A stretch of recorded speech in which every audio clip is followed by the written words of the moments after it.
Bueno, hoy estamos a 14 de septiembre de 2023, en introducción al pensamiento crítico basado en ciencia. Bien, enfatizamos eso. El tema de hoy, me preguntas cuál es el tema de hoy, y no te contesté. Ya te habías quedado acostumbrado a eso.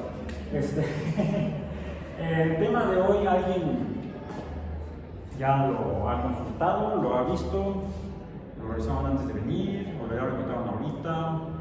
Si lo busco aquí en mi celular, Introducción al Pensamiento Crítico 23P, hoy es jueves 14 de septiembre.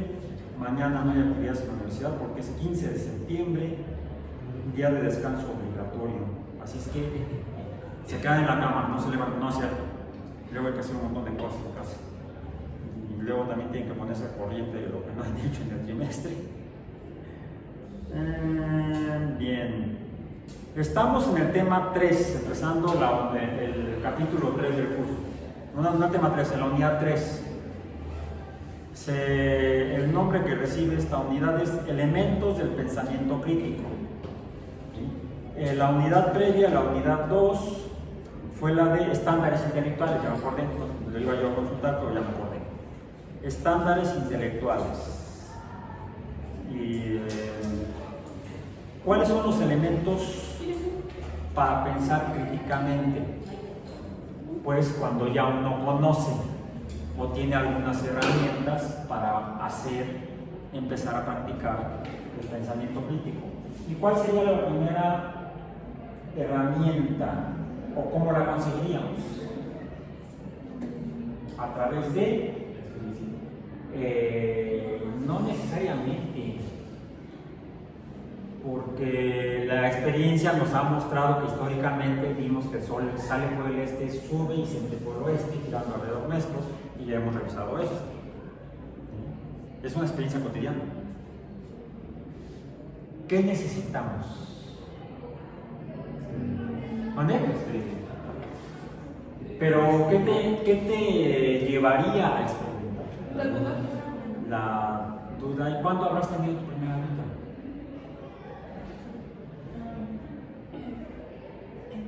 ¿Cuándo? Ahorita. Oh, Dios. Oh my God. ¿Cuándo? Para observar. ¿Cuándo? Estoy hablando cronológicamente. ¿Cuándo? ¿A mí? ¿Desde bebés? Tal vez. Por ahí, uno de los documentos a consultar para la sesión de hoy, para el tema de hoy, primero hay un sitio web donde hay material, hay textos. ¿Sí? Hay documentos disponibles, documentos de texto disponibles. Y luego se señalan algunos videos. Uno de Dawkins, que es un documental, de hecho son es un documental en 3 capítulos de Richard Dawkins.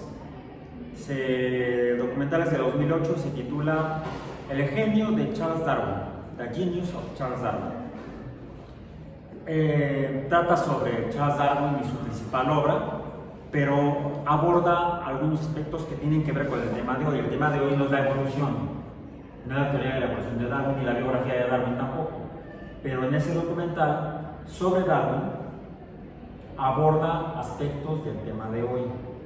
Luego viene aquí una referencia a un video en YouTube en el que aparecen, por un lado, Michio Kaku, físico, teórico, profesor de la Universidad de Nueva York, y Alvin Toffler.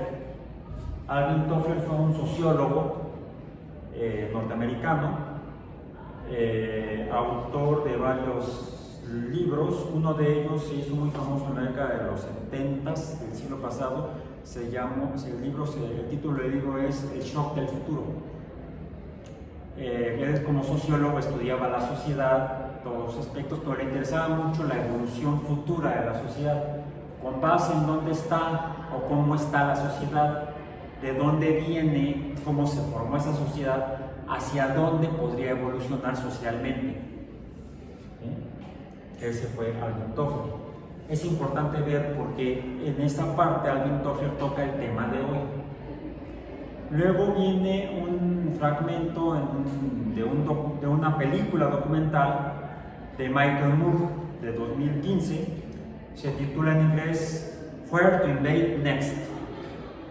La traducción en español puede ser ¿y ahora qué invadimos? Se centra, bueno, alude a ese hábito curioso y poco agradable para otros de los Estados Unidos de América de invadir países. No, les da por invadir países. Entonces él lo titula, Michael Moore es norteamericano, Where to Invade Next, ahora qué invadimos. En ese fragmento en particular él invade Finlandia en 2015 o quizá un año antes durante la realización de la película documental. ¿Por qué invade Finlandia? ¿Por qué decide invadir Finlandia? También invade Alemania, creo que Cuba. ¿Sí? Bueno, Cuba sí invadía por los Estados Unidos históricamente, pero él va solito, no lleva soldados. Él sí lleva su bandera para plantar en el país invadido. Está bueno el documental. Pero en este video parece que invade Finlandia porque lo que lo motiva es el tema de hoy, de nuestro curso. Y al final, en esta lista de videos, viene un video en YouTube también disponible, de hecho de un youtuber. No prejuiciemos, no caigamos en un ad hominem. Es YouTube, entonces debe ser falso.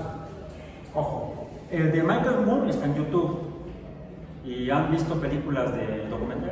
Es un documentalista Michael Moore, ¿sí? Vamos, no hace películas de aventuras históricas, no, es un documentalista. ¿Han visto alguna película de él? ¿Habían oído hablar de él?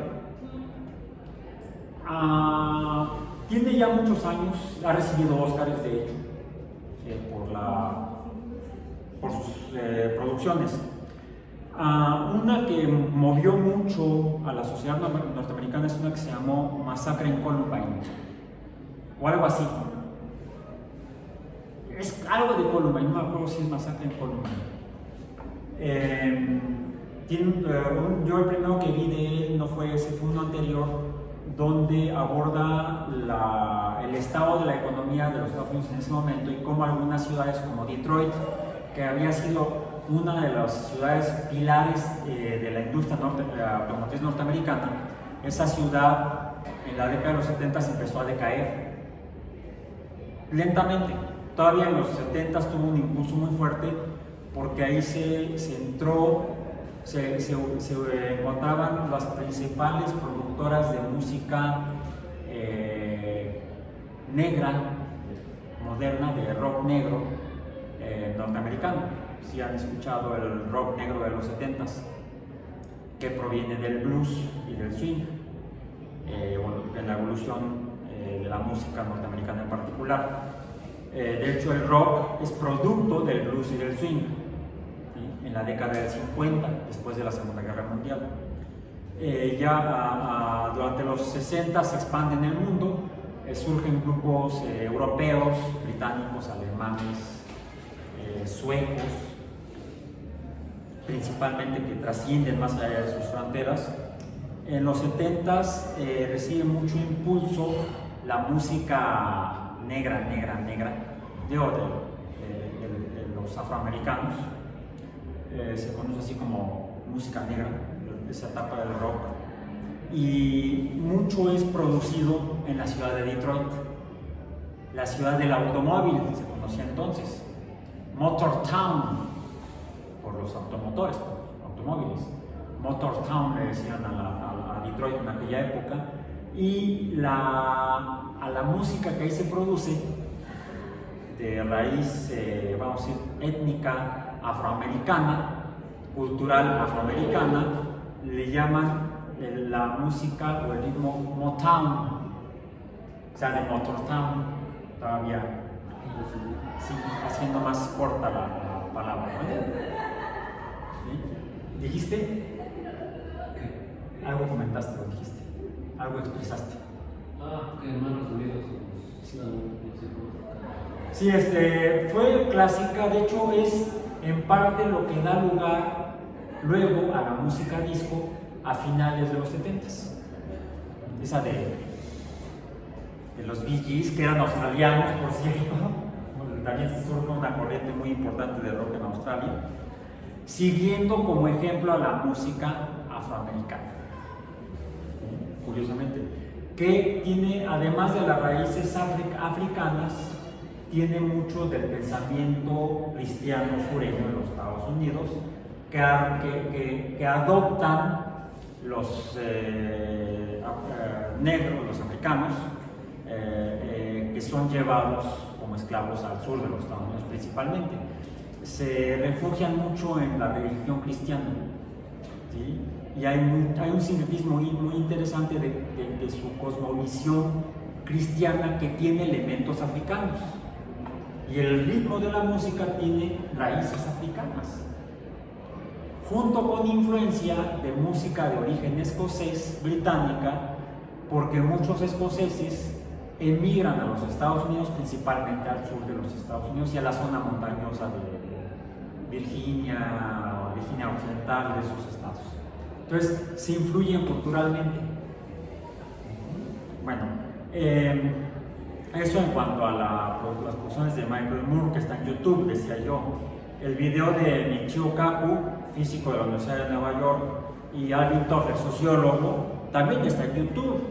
Y los documentales de Dawkins están en YouTube. Entonces, si a uno le dicen, no creas lo que ves en YouTube, sería un pensamiento o una expresión razonada, racional. Es una afirmación que acusa de falaz o de mentirosa a la fuente de información que es el servidor de YouTube, el servicio comercial de YouTube, como si todo lo que se presenta en YouTube fuera falso. No, es una afirmación que señala al autor, al medio en este caso, que es YouTube. Decimos dentro de lo que realizamos, como se nombran algunas falacias, sería decir que todo lo que está en YouTube es falso. Pues es una falsedad de tipo hacia la persona, hacia la fuente, ad hominem en latín. Ok. Bueno, todo porque para un poco justificar o entender por qué puse yo este video de un youtuber. No es para reírse exactamente, vino el ruido de afuera, ya en las ventanas están abiertas algunas y bueno, ok. Se llama Jaime Altozano. ¿Alguno lo conoce? Es español. Jaime Altozano. Su canal está orientado a el análisis y crítica musical, desde la música clásica hasta música popular, desde música antigua hasta música contemporánea. ¿Sí? Personalmente me gusta mucho y me parece muy buenos sus análisis, muy críticos. Y de hecho incluso ha participado en videos en YouTube de otros youtubers, por ejemplo algunos divulgadores de ciencia. ¿Cómo usted? No, yo no soy youtuber, yo soy un oscuro profesor en un rincón de Iztapalapa. Graba sus clases y las sube en YouTube inicialmente para echarle la mano a quienes están aquí en las aulas. O no, de hecho, a quienes no pudieron llegar al aula, por ejemplo, ¿no? Principal. Ese fue el motivo por el cual decidí grabar y subir las clases. Porque siendo muchos estudiantes de biología, que se iban de salida de campo, o incluso biólogos experimentales, gente de biología experimental que está haciendo su proyecto o servicio social en el centro médico o en los hospitales allá por Tlalpan y no puede venir a clase. ¿Vale? ¿Ok? Entonces, Jaime Altozano, el video es de 2018 y se titula Mi horrible experiencia en el sistema educativo. ¿Vale? Todos. Gracias. Se agradece. Tomo lo que me toca. Lo asumo. Bueno, entonces ya te enteraste por ese tema. ¿Cuál de todo lo que dije? Sí, exactamente. ¿Lo que fue lo último que dije? El último video. Crítica a la educación, al sistema educativo. Al sistema educativo, pero dado que el curso es Introducción al Pensamiento Crítico basado en ciencia, una UEA del Plan de Estudios de Biología Experimental, una licenciatura en Ciencias, pues me enfoco principalmente, o este tema, al abordar esta temática para este objetivo del curso, que es el de los elementos del pensamiento crítico, me enfoco en la educación en ciencias. ¿Sí? Yo en particular, así es como abordo esta temática. Otros profesores, bueno, ya no son otros, este curso de esta UEA lo damos dos profesores de la división, el profesor Carlos Kerber y su servidor. No ha habido otros profesores, no sé, no me he enterado de otros profesores que han dado el curso en años anteriores, pero casi siempre o es él o soy yo. Bien.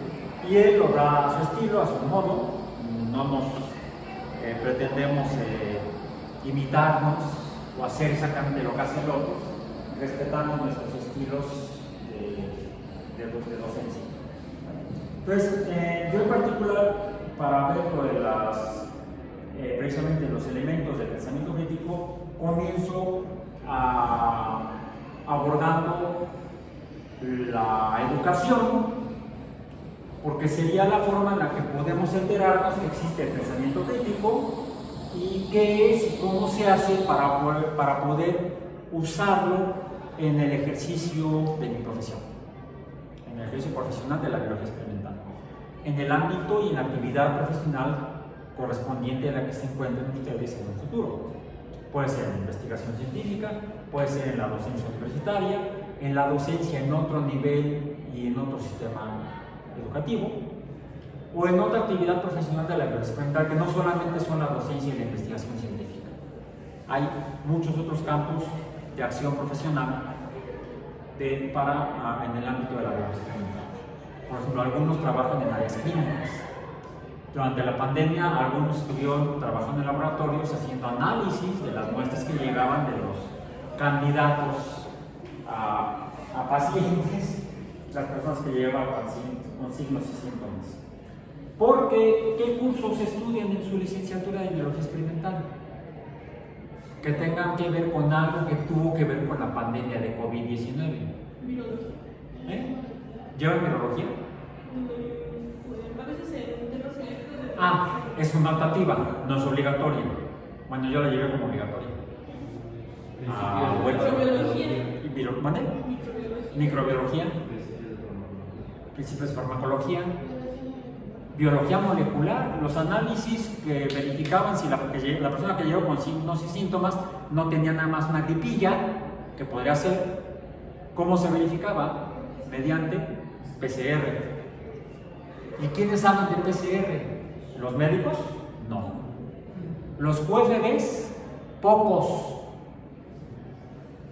Los químicos que entraron a trabajar como químicos analíticos en un laboratorio clínico, menos. ¿Quiénes sí lo saben? Quienes estudian biología experimental y quienes estudian la licenciatura en investigación biomédica de la UNAM, por ejemplo. También hay biología experimental en otras universidades del país. Los fundadores fuimos nosotros, la UAM fue la fundadora de la biología experimental en México a nivel de licenciatura. Hace muchos años. Bueno, entonces el tema de hoy es educación en ciencia. Comencemos. Voy a leer aquí un fragmento de un texto.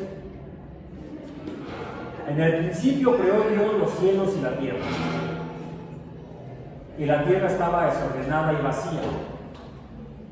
Y las tinieblas estaban sobre la faz del abismo y el Espíritu de Dios se movía sobre la faz de las aguas. Y dijo Dios, sea la luz, y fue la luz.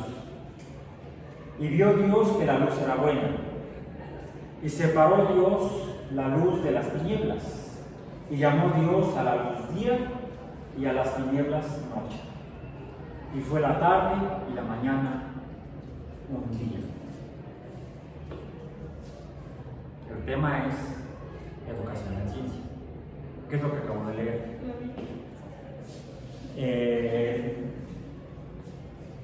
Versículos 1 al 5 del capítulo 1 del libro del Génesis de la Biblia cristiana. Acabo de tomar otro libro que traje por ahí. Dice: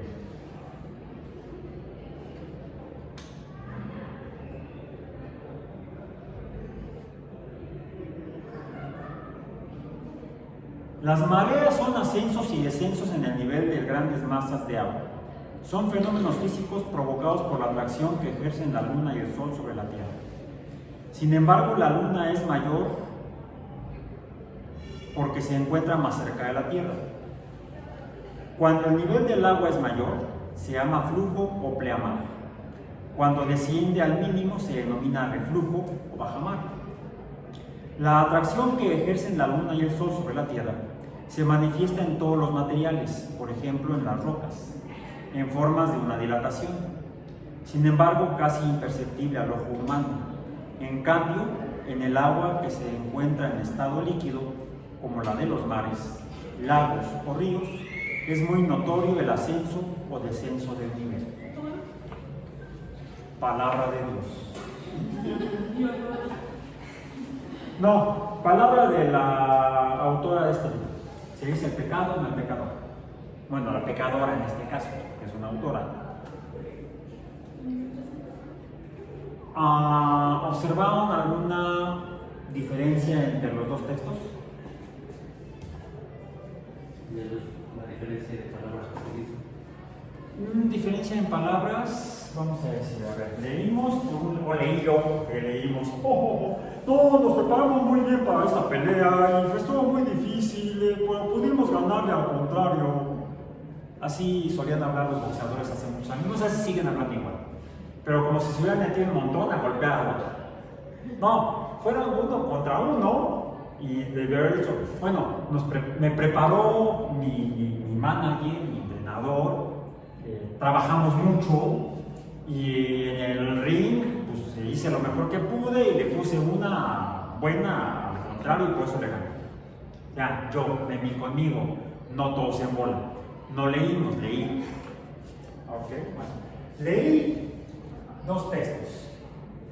El tema dije que es, si no lo dije, no lo vamos a abordar todos. Educación en ciencia. Vamos a dejarlo en ciencia. ¿Ok? Y en particular leí, para comenzar a abordar este tema, dos textos. El primero fue, formalmente se llama la Biblia. ¿Bien? No sé cuál de las ediciones y traducciones leí, esta la encontré en internet, en un sitio que se llama bible.com. Biblia.com. Les doy la referencia para que ustedes la cotejen. Googleé en bible.com, me dice YouVersion, como tu versión, YouVersion. Y comienza Génesis 1, la creación Génesis 1, hay otro, sería capítulo, el libro 1, Génesis. La creación, versículo 1, en el principio lo creó Dios, bla bla bla, y termina en el versículo 5. Y llamó Dios a la luz día y a las tinieblas llamó noche, y fue la tarde y la mañana un día. En otras traducciones dice el primer día. O sea, varía de traductor a traductor porque el libro original fue escrito en... Yo no sé. Dicen que en arameo. Dice. De los que se ya... además debemos recordar que la Biblia viene de libros sagrados judíos, previos, uno de ellos la Torá. ¿Okay? Ese no sé en qué lo habrán escrito, en alguna lengua que hablaban el pueblo de Israel, los israelitas.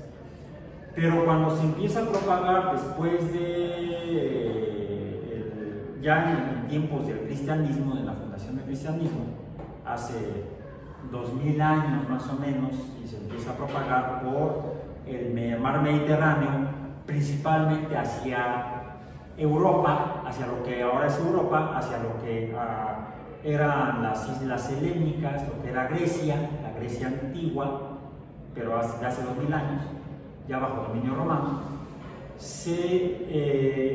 Las primeras versiones que se transcribieron, las más antiguas conocidas, están en griego, ni siquiera en arameo, que es uno de los idiomas que hablaban la gente que vivía en Judea, luego Palestina, y ahora un desmadre sociopolítico, geopolítico. Okay. Entonces la Biblia. El otro texto que leí es este. Su título, el título del libro es Ciencias, aquí dice Ciencias. Un 2 grandote, punto, lo voy a poner acá. Este es de aproximadamente hace 5000 años. Aproximadamente. Aunque, sí, porque es el libro de Génesis, el primer libro de la Biblia que viene de estos sagrados hebreos, que por cierto ni siquiera son originales de ellos lo transcribieron de otros textos de otras religiones mesopotámicas. Este no es tan antiguo, no sé si lo habrán usado ustedes. ¿No lo son? ¿No lo reconocen? Este es de 2006. Primera edición, octubre de 2006. Primera reimpresión corregida, mayo de 2007. Segunda reimpresión corregida, marzo de 2008. O sea, este libro fue impreso en 2008. ¿Bien? Pero la edición original es de 2006.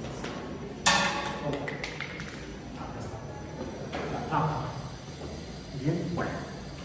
Ok. Lo que leí fue abrir una página al azar, no tanto al azar, estaba buscando un cierto tipo de texto, y el texto, ¿qué es lo que decía? Describía algo. Aquí está. Las mareas. Por cierto, este texto no es de la autora de este libro, ¿sí? Es de otra persona, ¿sí? Leticia Juárez Lorencilla. Dice, Las mareas por Leticia Juárez Lorencilla. Este libro es, por cierto, de ¿por qué Ciencias 2? ¿A qué nivel educativo? Este es un libro religioso, ¿sí? Este es un libro religioso. Esto es religión. En particular cristianismo, religión cristiana. ¿Y su objetivo cuál es? ¿Para qué?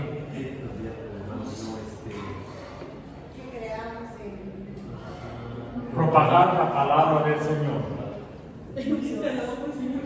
¿Eh? Dios decía que alabamos, Señor, pero no por Así sea. Ok.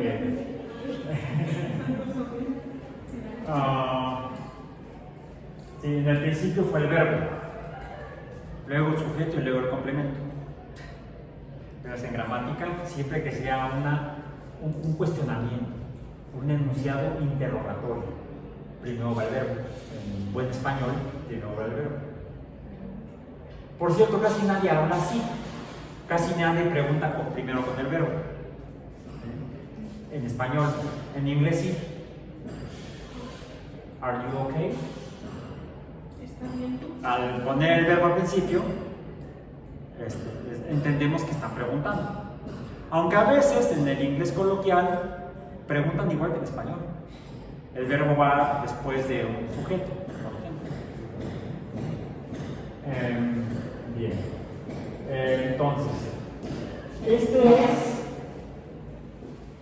adoctrinar. Propagar una doctrina, una creencia, ¿sí? Una creencia. Adoctrinar en un dogma. ¿Y qué es un dogma? Es un postulado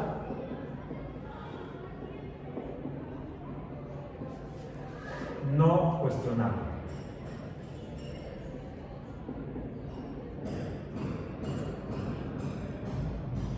No se puede, no se debe cuestionar. Así es y se aguanta. O te vas al infierno o a algún otro lado, pero no al cielo, no con el Señor. ¿Bien? Bueno, ok. Ciencias 2. Física. Dice aquí secundaria. Es un libro de una edición impreso, producido por una edición privada, una empresa privada, la editorial Santillana. Por cierto, estos libros quedan para el segundo de secundaria, por eso es Ciencias 2. Si ustedes estudiaban o estudiarían en una secundaria, en una escuela privada, no una escuela pública del Estado, sino una sostenida con fondos privados, pues tendrían que comprar tal vez este libro para estar siendo estudiantes de segundo grado de secundario. Tendrían que haber en 2006, 2007, 2008 y no sé cuántos años después. Parece que apenas hasta este año. Este libro estaba hecho con base en el programa oficial de la Secretaría de Educación Pública para el segundo grado de secundaria, donde se estudia la asignatura de Ciencias 2, se llama. Porque antes de Ciencias 2, ¿qué estaría? Solo llega para biología. Ciencias 1. De hecho, el nombre oficial de la asignatura en los programas de la SEP, en los planes de estudio y programas de la SEP, se llama Ciencias 2 con énfasis en física. Al libro le pueden poner lo que quieran, siempre que se identifique con esa asignatura. O podían, porque ya se cambiaron los planes de estudio. Este año entraron en vigor planes diferentes. En primero de secundaria, la asignatura se llamaba Ciencias 1 con énfasis en biología. El libro tal vez de Editorial Santillana se llamaría Ciencias 1, Biología. Sí, así se llama. No lo traigo. Y en tercero, el nombre oficial de la asignatura era Ciencias 3 con énfasis en química. Y el libro elaborado para estas escuelas, en estos grados, para los estudiantes en estos grados, elaborado por la Editorial Santillana, se titularía Ciencias 3, Química. Este es el horario. Por cierto, conozco a una de las autoras. Es una bióloga experimental egresada de la UAM. Sí, pero no es de mi generación. Es de una generación, no, de dos generaciones posteriores. Bien, hace mucho no la veo, Aranzazu. Se llama Aranzazu. Ella junto con otras dos personas elaboraron este libro para Editorial Santillana para venderlo en las escuelas privadas para que estudiaran el tercer grado de secundaria, la asignatura de Ciencias 3, con énfasis en química. Y resulta que estos mismos libros eran comprados por la Secretaría de Educación Pública o por las secretarías de los estados, las secretarías de educación de los estados, porque la educación en México se descentralizó en la década de los 90. Pero el hecho es que las secretarías de educación correspondientes tenían la necesidad de comprar estos libros, estos o de otras editoriales. Aquí tengo otro de Ciencias 3 Química, pero de otra editorial, de Larousse. Entonces podían comprar de Santillana o de Larousse. De hecho, hacían convenios de compra con diferentes editoriales para distribuir de manera gratuita en las escuelas secundarias públicas los libros a niños y niñas de secundarias públicas en todo el país. Lo relacionan con algún fenómeno reciente aquí en México, en el país, algunas ciertas protestas. ¿Como libros de texto?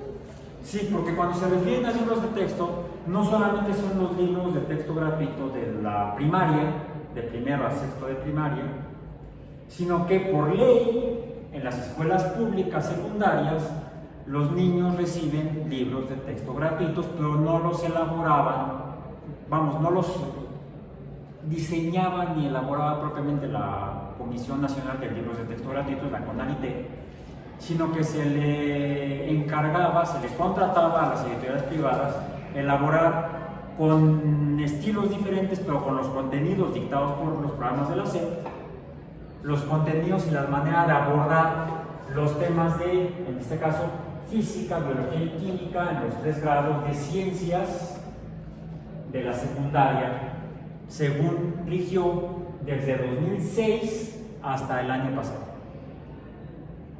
O sea, ese fue en el ámbito de las ciencias, ¿sí? En la secundaria ustedes deben haber estudiado, porque estudiaron después de este año. ¿En qué año estudiaron en la secundaria? Fue de aquí para acá, es a lo que me refiero. ¿Sí? O sea, si no usaron estos libros, de estas editoriales, deben haber usado de alguna otra editorial. Traigo aquí otros libros, es más, voy a proceder a... En psicología tenía una ranita. A ver, 2, 4, 6... uno por persona. ¿Te toca tu taco?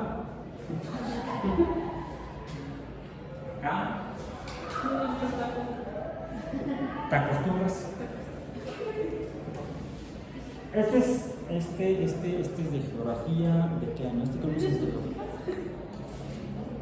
Este es de 2000, no, también es 2006, pero este es de geografía de México y del mundo, del primer grado. Miren aquí, Química y Cambio 3, secundaria. Este es de Editorial Fernández Editores. O sea, este de Fernández Editores, aquel de Larousse y aquel de Santillana deben tener los mismos temas abordados, porque debieron seguir el mismo programa de la SEP para Ciencias 3 Química. Cuando, a partir de 2006, cuando en el gobierno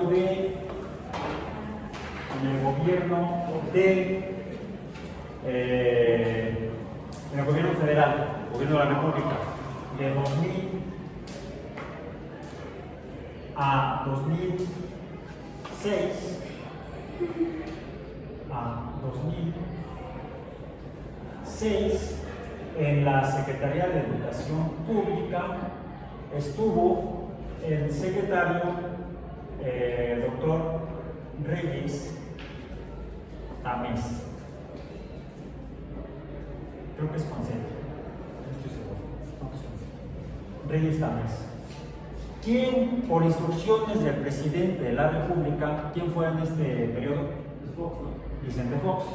Por instrucciones del presidente Vicente Fox, el secretario de los Reyes Tamés realizó una reforma, plantearon inicialmente realizar una reforma integral a la educación secundaria, o la RIES, pues no mucho. Porque previo a la RIES, lo voy a poner aquí en azul, antes, en la secundaria, antes de la RIES, llevaban física, química y biología los 3 años.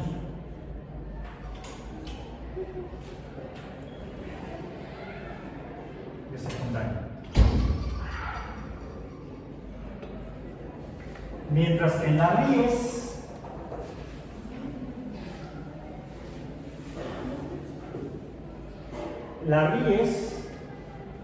que finalmente le quitaron, bueno, no va a ser una reforma integral, va a ser nada más una reforma a la educación secundaria.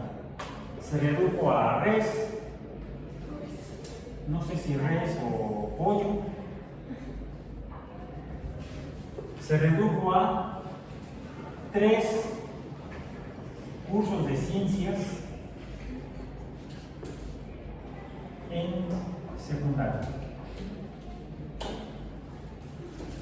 En otras palabras, aproximadamente el 30%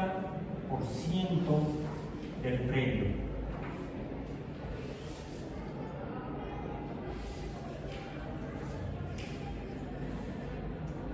Se redujo 33% al 33%, se redujo en más del 66% el contenido, a aprender de las ciencias, de la física, la química y la biología. Que me llama mucho la atención cómo en la SEP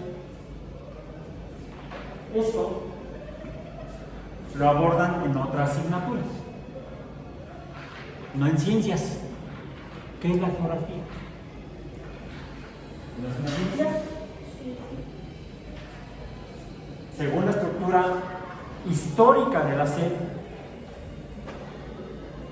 ciencias son física, química y biología. Bueno, primer punto. Segundo punto. Esto sucedió entre 2000 y 2006. En lo más notable fue la reducción en los contenidos. En los años posteriores, en la siguiente administración, en la administración de 2006 a 2012, la SEP, bajo 3 secretarios, 3 personas a cargo de la secretaría, vamos a ponerlo así con mancha porque es un cargo,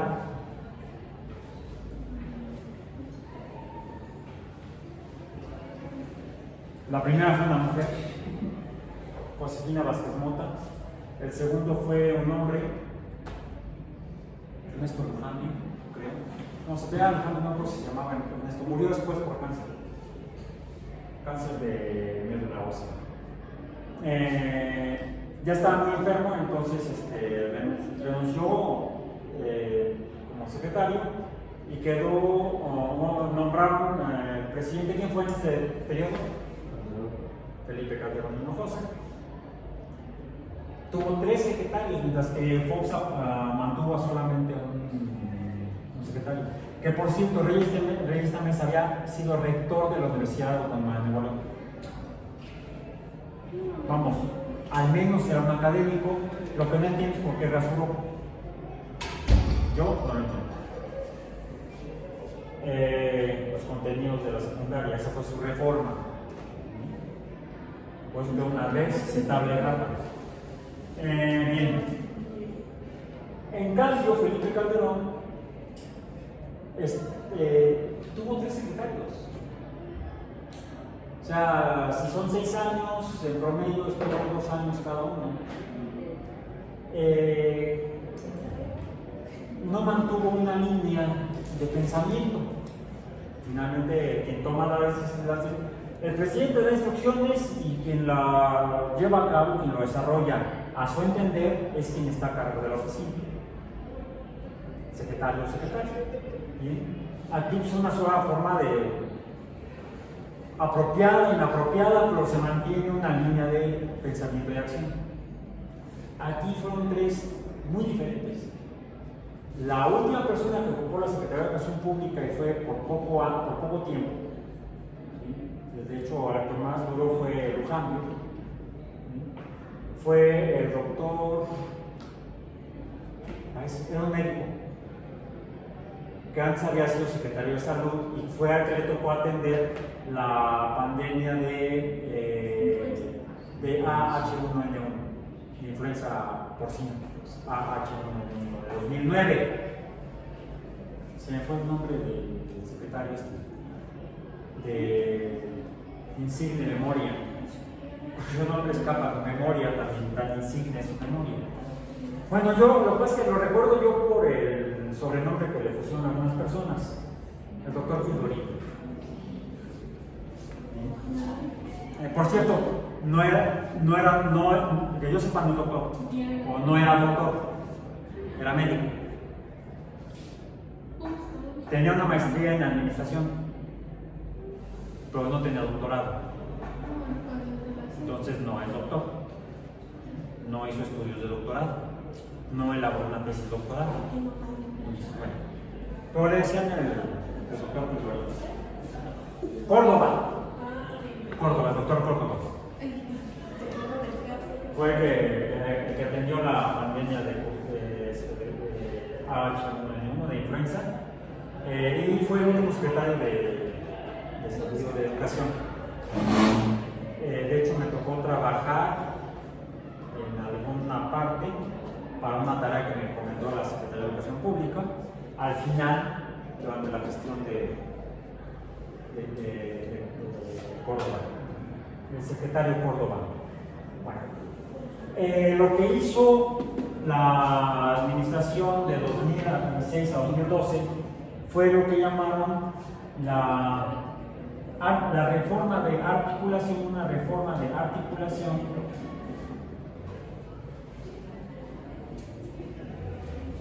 de la educación primaria, para articularla con la como había quedado la secundaria, así que quedaran ya más en línea. Además, Reyes también se hizo otra reforma importante al sistema educativo, que fue que se hizo obligatorio el preescolar a partir de entonces. A partir del 2006 son obligatorios para llegar a la primaria 3 años de educación preescolar. Antes no era obligatorio, era opcional. A todos nos tocó eso, porque fue antes de 2006. Fue después de 2006 que el preescolar los 3 años de educación preescolar se hicieron obligatorios. Entonces, de 2006 a 2012 se hizo la reforma de articulación de la educación primaria, y aquí, en este caso, sí se elaboraron, se modificaron los libros de texto gratuitos de la CONALITEG, porque previamente, antes, se habían usado libros elaborados en el periodo en 1994. Se elaboraron los libros anteriores y estuvieron en uso hasta 2009. En 2009, finalmente, después de 3 años, dicen que de trabajo, se sacó una nueva edición de libros de texto gratuito para primaria. Yo supongo que para que estuvieran con los contenidos de esta articulación, de esta reforma. De hecho, a mí me tocó trabajar en esto a partir de 2008. En la UAM, en esta palabra, el rector me comisionó para participar en un consejo, en el Consejo Consultivo Institucional de Ciencias de la Subsecretaría de Educación Básica de la SEP, para colaborar con la SEP en la reforma de articulación primaria. Lo demás es historia, no lo voy a contar aquí. Tengo varios materiales en mis redes, de hecho videos en YouTube al respecto. Hay un sitio web que está ligado en mi sitio web, en la página principal de mi sitio web, donde aborda un poco esto que sucedió entonces. Lo más relevante de eso en el ámbito de nuestro tema de hoy fue que antes, en 1994, los libros, el libro de texto gratuito de, a ver, hazte para acá porque ya llegaron a 12, 4, 6, 8, 9. Bueno, ¿qué es más? Y a ver, ¿cuántas páginas tiene? Por ejemplo, ¿cuántas páginas tiene? ¿Cuántas? 200. Bueno, antes el libro de texto gratuito, el LTG de Ciencias Naturales del sexto grado, tenía aproximadamente 200 páginas. Páginas. No se pone PP nada más, PP. Páginas.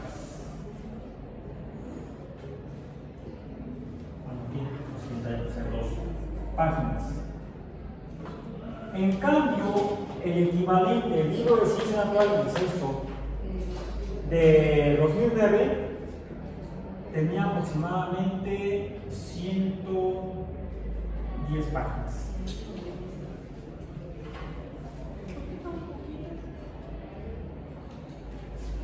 Así que yo cuando llegué ya estaba así. Yo no lo elaboré. A la comisión, al consejo consultivo al cual llegué a incorporarme, que ya existía. Los consejos consultivos los creó Reyes Tamés para que esos consejos consultivos estaban integrados por instituciones expertas en el país en cada uno de los temas de las asignaturas de la secundaria, de la SEP. Entonces había gente, por ejemplo, de la Sociedad Mexicana de Historia para trabajar en los libros de historia, de la Sociedad Mexicana de Matemáticas y de de la Facultad de Ciencias del Departamento de Matemáticas de la UNAM, de la Escuela Superior de Física y Matemáticas del POLI, de la División de Ciencias Básicas e Ingeniería de la UAM, de diferentes instituciones, integrando los consejos consultivos de matemáticas, de historia, de español, de ciencias, donde habíamos físicos, químicos y biólogos de diferentes instituciones colaborando con la SEP. Bueno, esto fue antes de que llegara yo, para que la SEP bajo Reyes Tamés hiciera esta reforma. Bueno, eso fue antes de que llegara yo. Yo llegué en 2008. Cambio de administración, la administración de Calderón en la SEP mantiene los consejos consultivos y decide agachar mano de ellos para hacer la reforma de la articulación de la primaria. Quien estaba por parte de la UAM era un profesor del departamento de química, amigo mío, el profesor José Luis Córdoba. José Luis decide tomar un sabático y entonces el rector me llama a mí y me dice: necesito que vayas a esto. Yes, sir. Llegué en 2008, ya estaba trabajando en esto y la primera tarea que me tocó fue revisar los programas de primaria en materia de ciencias naturales. Estábamos revisando los programas cuando nos llegan con los libros. ¿Es la muestra? ¿Qué tienes que decir? ¿No te vas a acercar? La muestra. ¿Es la muestra? No. Necesitamos que lo revisen porque se van a repartir. ¿Qué tienen los libros adentro? ¿Cuáles son los contenidos y su programación? Si apenas estamos revisando los programas. No, pues ya están. Pues para que me llamen. ¿Para qué me quitan si ya saben cómo soy? Yo no, ¿para qué me dicen que revise algo si ya no me si ya lo decidieron? Bueno, ok, como teníamos que seguir las instrucciones, dejamos los programas a un lado, tomamos los libros, hay que revisar los libros. En el libro de Ciencias Naturales de sexto de primaria, que tenía 110 páginas, yo encontré más de 115 diferentes tipos de errores en un solo libro. Mayor número de errores que de páginas. Había errores sí, tipográficos, o sea, cuando uno va escribiendo y se equivoca sin querer. Errores ortográficos, los mismos que luego el secretario del siguiente gobierno también anunció públicamente, que había 110 errores de los libros de texto. No, había más cosas, porque los libros que se usaron en 2012 a 2018 fueron estos mismos. Bueno, hubo una segunda edición en 2010 que se siguieron usando hasta el año pasado. Es decir, estos errores se propagaron a partir de la administración de 2018 hasta 2022, 23 diríamos, pero hasta el ciclo que terminó en 2023. Ahorita ya inició el ciclo 2023-2024 con otros materiales que yo no conozco, no los he revisado, no he tenido tiempo.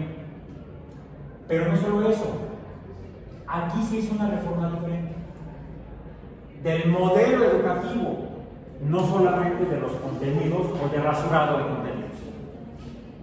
Aquí fue un rasurado de contenidos, aquí fue una revoltura de contenidos y aquí no se hizo nada. Reforma educativa aquí realmente no hubo. Hubo una reforma administrativa, sobre todo en la administración del personal. La idea era madrear maestros.